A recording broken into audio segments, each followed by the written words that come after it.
اللہم صلی علی سیدنا محمد وعلی آل سیدنا محمد وعلی اصحاب سیدنا محمد۔ تو اللہ تعالیٰ کرے کہ ہم کچھ لے کے اٹھیں، ایسے نہ بیٹھیں۔ ہاں یہ نیت پر ہوتا ہے، بعض نیت پر یہ ہوتا ہے سنا بس کچھ برکت خیر ہو گیا، یا سیاحوں کی طرح آئے اور چلے گئے، چلو بھائی دوستوں کے ساتھ ہم ملتان جانا ہے، ادھر سے بھی ہوتے آئیں گے۔ ایک خاص نیت کر کے آتا ہے تو اس کا بڑا فرق ہوتا ہے۔ نبی کریم کے پاس سارے بیٹھے ہوئے تھے، ظاہر میں ایک تھے، لیکن آقا جی نے کہا ہمارے ساتھ سب نہیں ہے، چاہے سب بیٹھے ہوئے ہیں، لیکن جو نیت لے کے آیا وہ ہمارے ساتھ ہے، اور جس کی نیت کچھ اور تھی وہ بیٹھا بھی ہوا ہے ہمارے ساتھ نہیں ہے۔ ہجرتہ الی ما ہاجر الیہ، کہ وہ اپنے کام سے آیا تھا، اپنے کام سے ہماری محفل میں بھی آ گیا،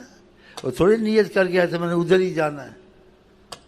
تو خدا کا جب نبی صلی اللہ علیہ وسلم کے معاملہ آئے تو ہماری نیت یہی ہو کہ ہم کسی کام کے لیے نہیں جانے، ہم اسی لیے جاتے ہیں کہ نبی کریم کی محبت میں بیٹھے۔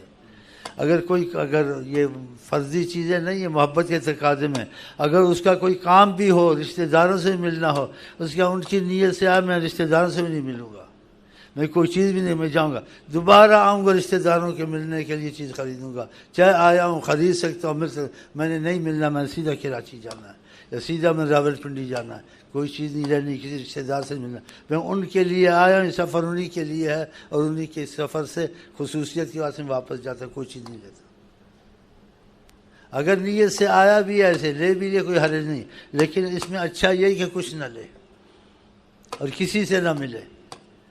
اگر ان کی نیت سے آیا تو اس کو پھر خاص فائدہ ہوتا ہے۔ ہاں جیسے درود شریف سب پڑھتے ہیں، کہ اہل محبت کا درود میں خود سنتا ہوں،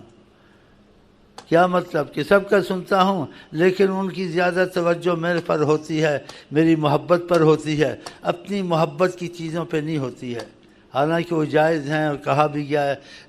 درود کی محبت سے برکتیں ہوتی ہیں، رزق میں برکت ہوتی ہے، مصیبتیں دور ہوتی ہیں، ہاں جی پریشانیاں دور ہوتی ہیں، لیکن اس کا خیال کچھ زیادہ نہیں ہوتا جتنا نبی صلی اللہ علیہ وسلم کی محبت کا خیال ہوتا ہے۔